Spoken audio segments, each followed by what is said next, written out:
the pain like.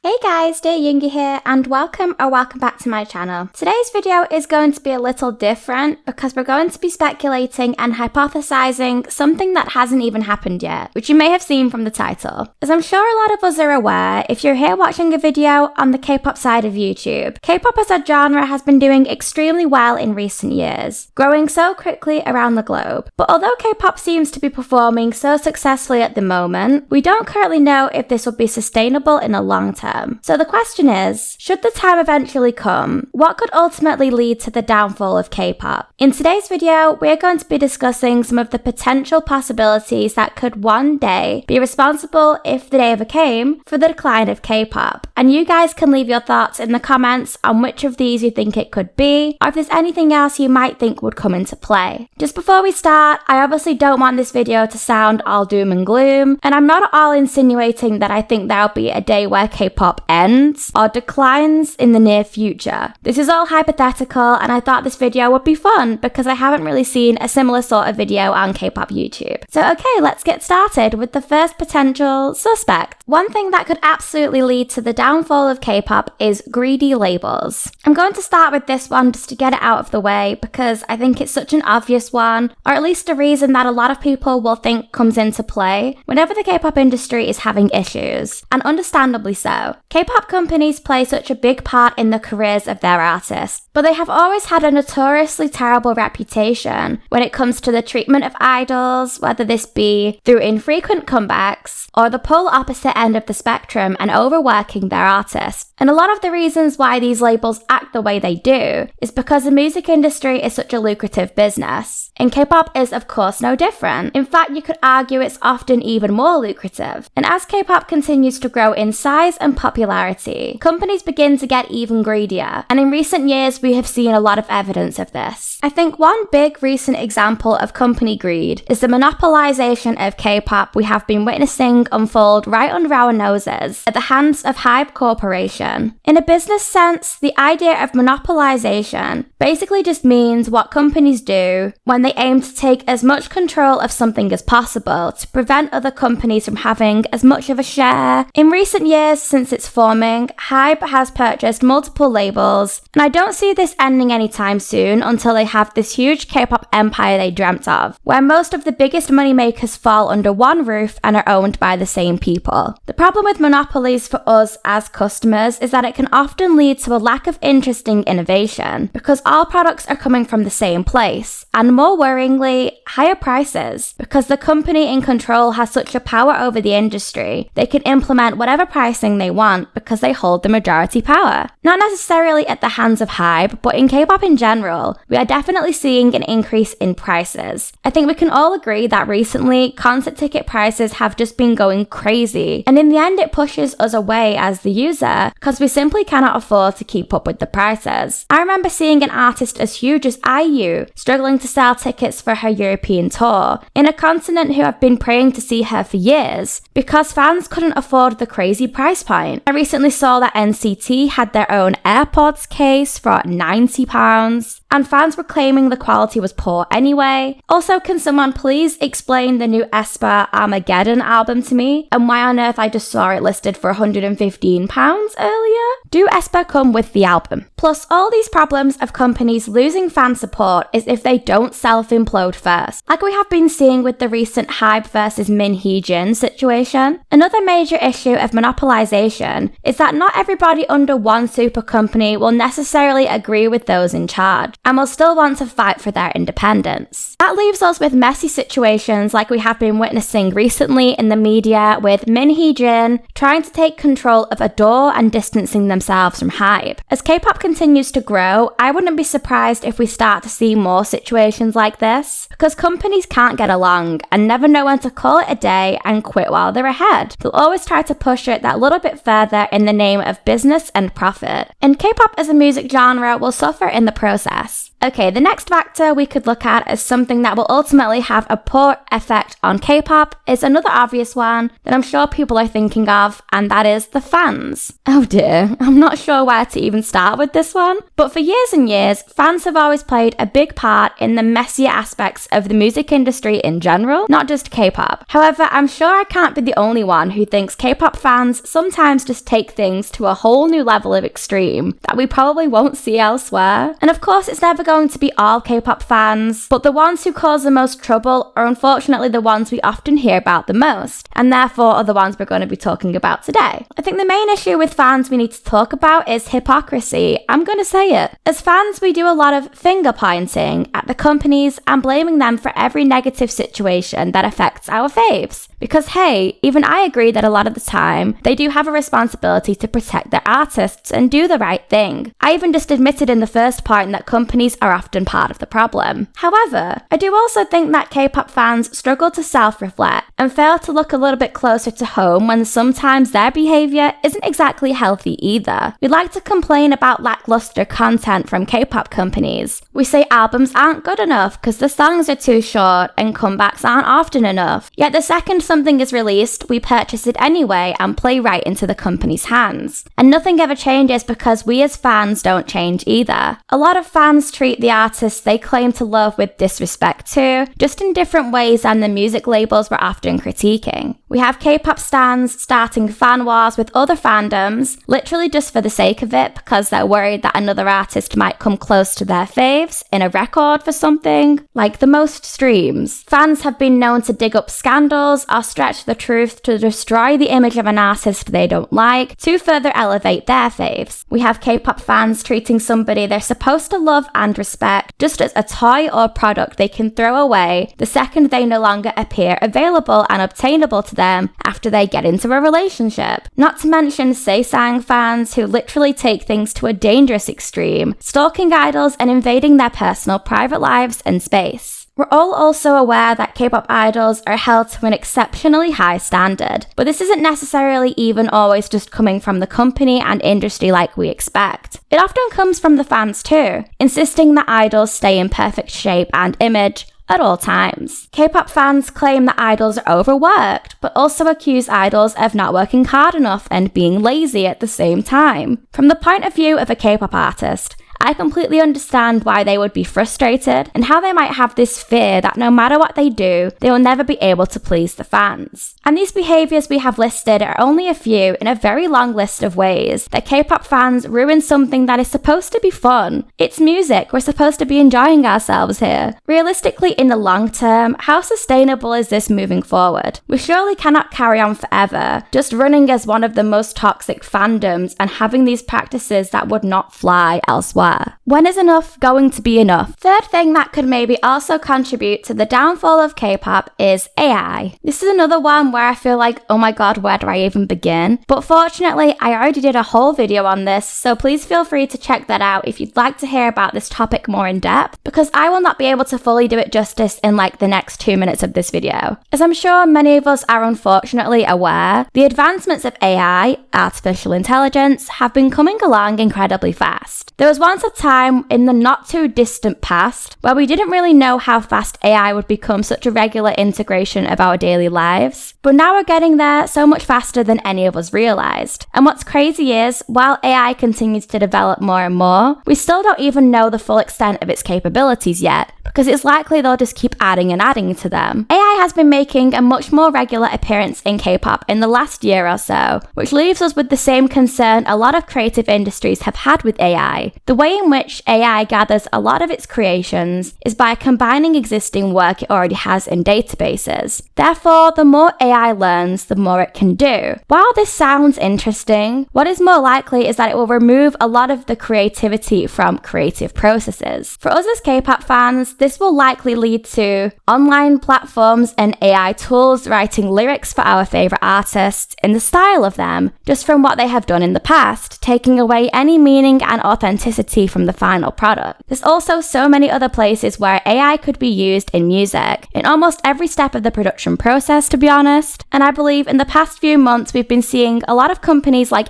SM Entertainment, so big labels, using more AI in their music videos. The problem with this is that it can very quickly be a future where companies utilize AI to assist with creating music much faster. And all this will mean is that we as a listener will have no choice but to accept churned out repetitive content that doesn't really offer us much or anything new that we haven't seen before. I think a lot of us are already not the biggest fans of shorter songs or title tracks with like empty choruses, albums with 6 remixes of the same song. But if companies want to release more music more often, this is exactly what we will get more of. One of the main reasons K-pop fans choose K-pop over other genres is due to the creativity and innovation. But the more K-pop companies continue to use AI to create future projects, it's likely there will come a time where nothing is new or interesting anymore, because AI is using what it already has created and kind of recycling it, and fans could ultimately see right through this and take their interest elsewhere. Okay, I won't go on about AI for too long because I've already done that once and made my opinions quite clear on it, so let's move on to another factor that could potentially lead to the downfall of K-pop, and that is the oversaturation of the market. Like we already touched upon, K-pop has been doing nothing but growing and growing in recent years, which of course means more and more labels are arising, debuting new groups left, right and centre. While this sounds like it should be a good thing for us as a consumer because our demands are being met with supply, this doesn't necessarily mean good things for the artists or an industry like K-pop. And that is because the market very quickly becomes full, aka oversaturated. Where there are less groups around, fans are more likely to be drawn into a group and spend more time getting to know them, building a connection with the members, their sound, their style, etc. This is ultimately how you end up with devoted fans of a group, who will tune into everything you do and wait for the next comeback, no matter how long that may be away. However, now that more and more groups continue to debut, fans no longer have to wait for their fave to have a comeback and just like sit around twiddling their thumbs, because while the group that you previously liked are not around, your attention can very easily be pulled elsewhere. You may find a new group that you like better that debuts in the meantime, but then another group debuts after you've got to know them, and the cycle continues and continues. I know this sounds pretty much like the same issue any pop artist may face, but the reason why this is especially detrimental to K-pop as a genre is because the main reason a lot of longer-term K-pop fans stick around is because they develop some sort of connection to the groups they're here for, and because of that they often engage with the genre as a whole, and not necessarily just the groups they like. That's kind of what is different about K-pop to other genres. I just recently passed my 10-year anniversary of being a K-pop fan, and I can attribute a lot of my time here from how long I've been a BTS fan, how long I've loved 17, aka groups who have been around pretty much as long as I have and I've wanted to stick around to for them. If K-pop loses that ability to build relationships with fans, it very quickly becomes no different than any other music genre, where the fans might just be a little bit more casual and tune in as and when they want to, rather than regularly classing themselves as a stan who involves himself with the genre as a whole and not just their favourite group. Next thing we could say will someday contribute to the downfall of K-pop is its poor reputation. This one might sound a bit odd, so I can explain. Even before its more recent popularity in, say, the last 5 years or so, prior to this, K-pop was always kind of renowned for the more negative aspects of the industry. The long, cruel contracts, poor working conditions, etc. And now the rest of the world is talking about K-pop too. It seems as though this is only amplified. And whenever I hear about K-pop in the Western media, it's still something to do with a topic that will make the rest of the world look on at K-pop in confusion and or horror. For example, the recent documentary the BBC produced on the Burning Sun scandal, I believe it has over 4 million views on YouTube at the moment, and has gotten a lot of people talking outside of the K-pop world who have no knowledge of the genre or story. Although K-pop seems to be doing well in the West at the moment, what's to stop more scandals arising that could seriously continue to tarnish the image of K-pop as a genre for good? K-pop at the moment is continued to grow because it's still got the support of fans to do so. But if more and more issues unfold in years to come, and even K-pop fans cannot defend the poor industry practices anymore, for example, then you could potentially see some serious damage to the image of K-pop as a whole, and thus influence the number of people who bother looking into it. I'll be honest, if I see something that I don't know much about, but it always looks like drama, I would also steer clear of it where possible. And not only is the rest of the world sometimes looking at K-pop with a raised eyebrow, the views aren't exactly that much different on the inside as well, are they? From people who have either been idols themselves or worked in and around the industry, and even some fans, to be honest, who have seen the good, bad, and the ugly. I can't remember who it was, so somebody please let me know in the comments if you remember hearing this too. But I'm pretty sure I remember seeing at least a couple of incidences of current K-pop idols themselves saying they would not want their future children to become a K-pop idol. It was always said kind of jokingly in like a variety show format, but just knowing the hardships that they themselves have been through, I absolutely understand why you would not want your child to also go through the same thing. And what if they're not the only ones who are thinking that way? I'm not going to get all political here or too off topic of K-pop as a music genre, but there have also been numerous reports of the declining birth rates in South Korea, and the population right now will look very different in say 10 years time, when toddlers at the moment reach their early teens. Is the future next generation of teenagers in Korea going to want to strive towards a career as a K-pop idol where they're low paid and overworked? After hearing of the struggles, are their parents even going to want to let them? Or will there be more efforts to steer them elsewhere while trainees from other places take the risk? I wanted to use that final point to divert into the potential next factor that could ultimately contribute to the downfall of K-pop, and that is the over-westernization of the genre. This topic is something that K-pop fans have been debating more and more in recent years. After we started seeing some K-pop groups gaining huge popularity in the West, such as BTS, then starting to release music in English, fans have since been questioning if K-pop as a genre is trying too hard to cater towards a Western audience, in more ways than just through releasing music in English. There are lots of other little things that K-pop labels have been doing which I could understand would definitely make fans think they're trying more and more to become more westernized. For example, the increase of K-pop artists releasing collaborations with Western or English-speaking artists. Yes, this was something that was already done a little bit prior to the days of K-pop being as big as it is now globally, but we never quite saw these collaborations as frequently or to the same extent as we do now. I know we could still always argue that K-pop artists do not visit enough locations globally, but there has definitely been an increase of K-pop artists touring either the West or appearing in places we never used to see them. For example, at American and European music festivals, at Fashion Week in Europe or the Met Gala, and even sometimes going on American talk shows to promote their newest releases. And I must say, another tiny change that I've noticed during my time as a K-pop fan is the times of day in which comebacks have been released has varied more in recent years. I swear when I first got into K-pop, comebacks always used to be at 10 AM in the UK, which was like I think 6 PM in Korea, and early hours of the morning in the USA, depending on where you're located. It was when everyone was asleep. In more recent years, there's been more songs coming out at like midnight US time or more prominent times in the day to increase their reach globally in the first 24 hours, which is definitely interesting. Okay, now again, we might not necessarily see a major issue with K-pop becoming a little bit more Western audience friendly, because in a way it's nice to see the genre has seen the demand from overseas fans and is trying to cater to them in some ways wherever possible. However, that wouldn't be very in keeping with the theme of this video, and we have to look at why the over-Westernization of K-pop could be a problem for the genre. And this goes back again to something we discussed earlier in this video. A lot of K-pop fans fell in love with the genre because it was different. Through over-Westernization, K-pop starts to become very similar to the Western music and artists around us. And if K-pop is offering nothing different than local artists anymore, what would stop a Western fan from listening to them instead, and not having to wait 7+ years to see them live in concert or pay crazy shipping fees to get merchandise from overseas, etc. I know it does sound like such a shame that fans would be willing to switch away from K-pop that quickly, but at the end of the day, would it surprise any of us? Music and trends often follow cycles, and taste in music can be quite fickle. If fans found something they like more, if this current toy gets boring and it's not like it's offering them anything new anymore, then I do think while at the moment the westernization of K-pop might appear as though it's attracting fans, eventually overdoing it could push fans somewhere else. Speaking of somewhere else, see how I segued there again?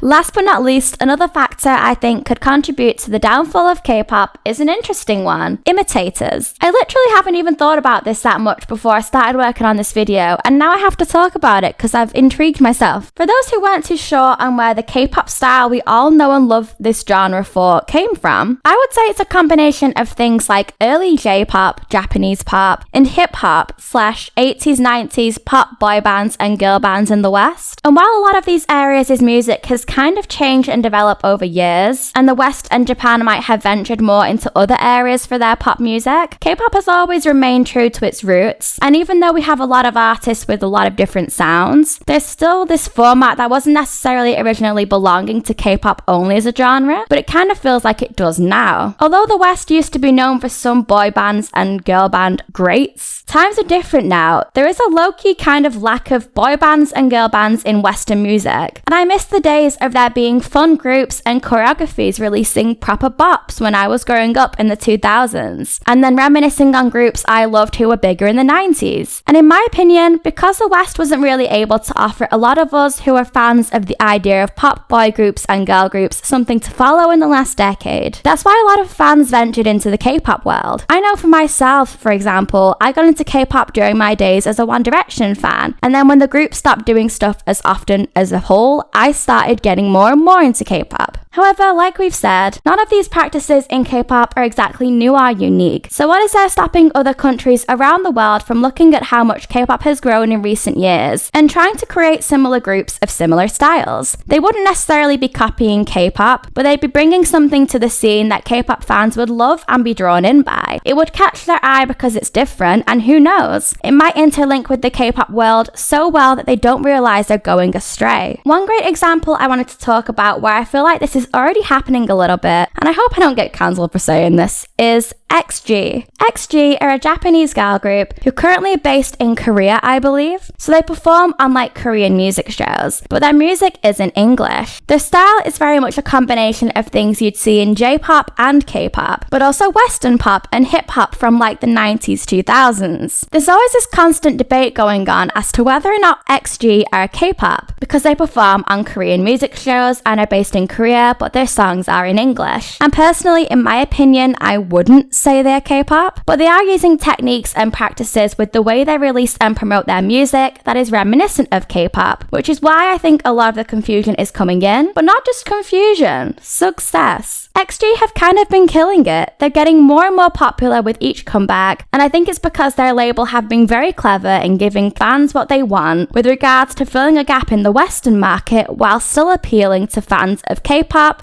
/ J-pop, not straying too far away from the K-pop world, so K-pop fans are still interested in them too.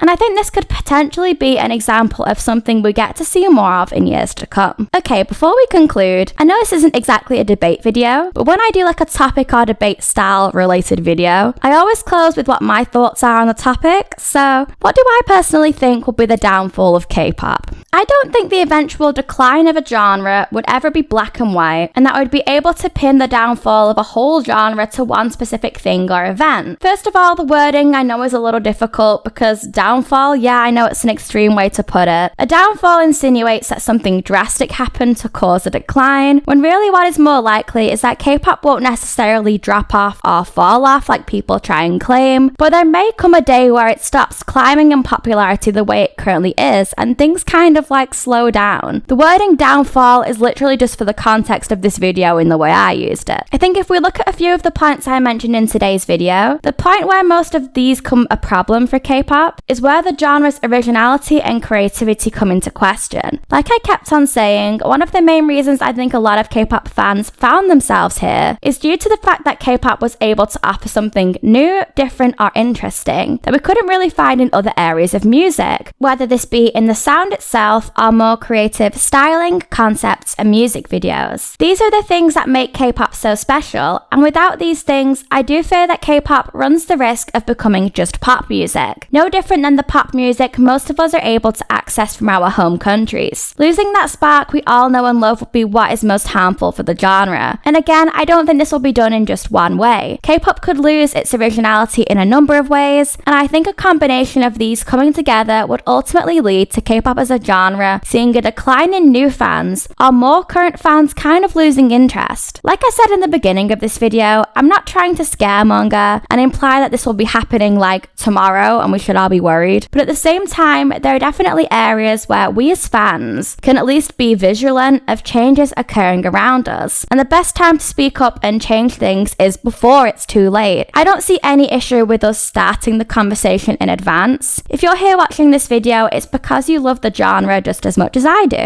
and I don't want to wish an eventual decline on it, of course not. But if we as fans are able to contribute in ensuring the genre we all know and love keeps that light alive, then I am more than happy for us to do so. Okay guys, and that was it for today's video. Thank you so much for watching if you got this far. I hope you enjoyed it and it didn't feel too zombie apocalypse. If you did enjoy this video, please give it a thumbs up, and I am so curious to hear your thoughts on this topic in the comments. Do you think any of the reasons I mentioned in today's video will eventually contribute to the decline of K-pop, or can you think of any other reasons that I didn't mention that you think will play a big part? If you're new here, please hit that subscribe button and turn on the notification bell to be the first to hear whenever I upload, and I will see you next time. Bye guys!